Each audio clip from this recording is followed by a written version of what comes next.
केंद्र में एनडीए की नई सरकार के गठन से ठीक पहले अग्निपथ भर्ती योजना एक बार फिर से चर्चा में आ गई है। दरअसल राष्ट्रीय जनतांत्रिक गठबंधन यानी एनडीए के सहयोगी दल जनता दल यूनाइटेड ने इस योजना पर सवाल उठा दिए। जेडीयू के वरिष्ठ नेता केसी त्यागी ने कहा कि अग्निवीर योजना पर फिर से विचार करने की जरूरत है। उन्होंने कहा कि अग्निवीर योजना का चुनावों में विरोध हुआ था। इस विरोध का असर चुनावी नतीजों में भी देखने को मिला। दरअसल कांग्रेस ने आम चुनाव में अग्निवीर को बड़ा मुद्दा बनाया था। कांग्रेस ने साफ कहा था कि सत्ता में आने के बाद अग्निवीर योजना को कूड़े के डब्बे में डाल देंगे। मीडिया रिपोर्ट्स में दावा भी किया जा रहा है कि अग्निवीर योजना में जिन राज्यों में सबसे ज्यादा भर्ती हुई, उन राज्यों में बीजेपी की सीटें भी कम हुई हैं। हरियाणा में पार्टी की सीट 10 से घटकर 5 पर सिमट गई है। इतना ही नहीं, यहाँ पार्टी का वोट शेयर भी 58% से घटकर 46% पर पहुंच गया है। पंजाब में तो बीजेपी एक भी सीट नहीं जीत पाई। राजस्थान में भी बीजेपी 24 से घटकर 14 पर रह गई है। बीजेपी के इस प्रदर्शन को अग्निपथ योजना से भी जोड़कर देखा जा रहा है। ऐसे में आइए इस योजना से जुड़े सभी पहलुओं पर एक नजर डालते हैं। दरअसल केंद्र सरकार ने 14 जून 2022 को सेना की तीनों शाखाओं थल सेना, नौसेना और वायुसेना में युवाओं की बड़ी संख्या में भर्ती के लिए अग्निपथ भर्ती योजना शुरू की थी। इस स्कीम के तहत नौजवानों को सिर्फ 4 साल के लिए डिफेंस फोर्स में सेवा देनी होगी। इस योजना के लागू होने के बाद से ही बड़े स्तर पर इसके खिलाफ विरोध प्रदर्शन शुरू हुआ था। अग्निपथ योजना की वैधता को कोर्ट में चुनौती भी दी गई थी, लेकिन इन सब के बावजूद ये स्कीम लागू कर दी गई। सरकार ने स्कीम को तब गेम चेंजर बताया था। अग्निपथ योजना का उद्देश्य। अग्निपथ योजना के उद्देश्यों के बारे में बताया गया था कि इस योजना के जरिए देशभक्त और प्रेरित युवाओं को जोश और जज्बे के साथ सशस्त्र बलों में शामिल होने का मौका देना है। इससे भारतीय सशस्त्र बलों की औसत आयु प्रोफाइल में लगभग 4 से 5 साल की कमी आने की उम्मीद जताई गई। इस योजना में परिकल्पना की गई कि सशस्त्र बलों में मौजूदा समय में औसत उम्र 32 साल है, जो 6 से 7 साल घटकर 26 साल हो जाएगी। अग्निवीर की भर्ती, कार्यकाल और वेतन। अग्निवीर स्कीम के तहत 17.5 से 21 साल के युवाओं की भर्ती होती है।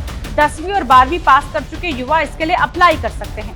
इस योजना के तहत भर्ती होने वाले जवान को सेना में 4 साल तक सेवा देनी होती है। इन 4 सालों में से 6 महीने सैनिकों को बेसिक ट्रेनिंग दी जाती है।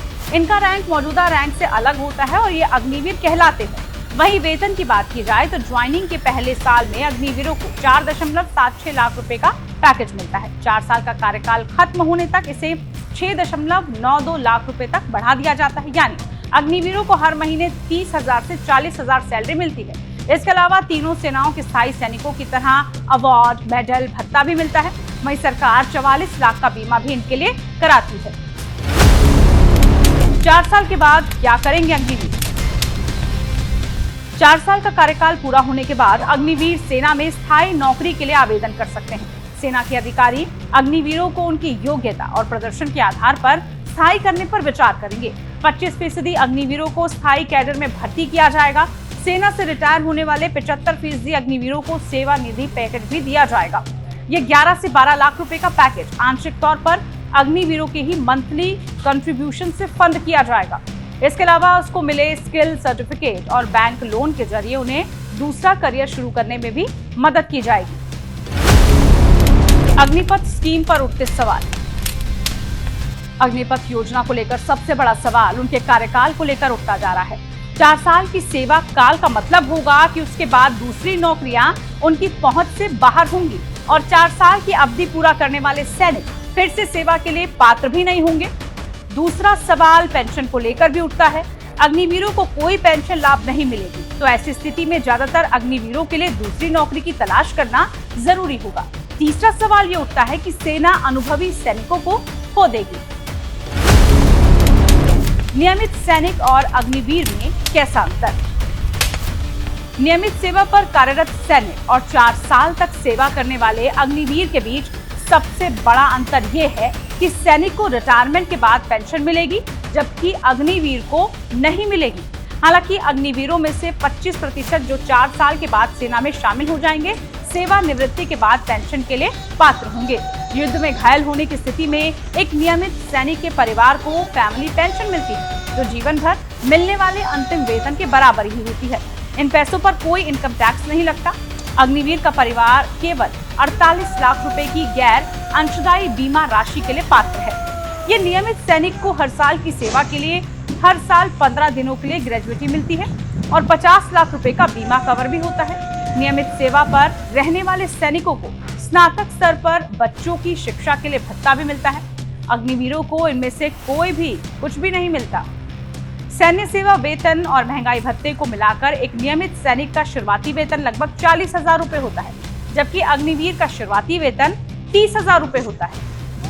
हालांकि विवादों के बीच भी अग्निपथ स्कीम को लागू कर दिया गया और उसमें बड़ी संख्या में सैनिकों की भर्ती भी हुई, लेकिन चुनावों में विपक्षी दलों ने अग्निपथ योजना का मुद्दा जोर शोर से उठाया। एक्सपर्ट्स का दावा है कि इससे बीजेपी को भी नुकसान उठाना पड़ा है। बीजेपी के सहयोगी दल भी इस मुद्दे को उठा रहे हैं। ऐसे में हो सकता है कि एनडीए की नई सरकार इस योजना को लेकर कोई बड़ा कदम उठा सकती है। आपको ये वीडियो कैसी लगी जरूर बताइए। इस तरह की तमाम वीडियोस के लिए आप बने रहिए टाइम्स नाउ भारत डिजिटल के साथ। नमस्कार।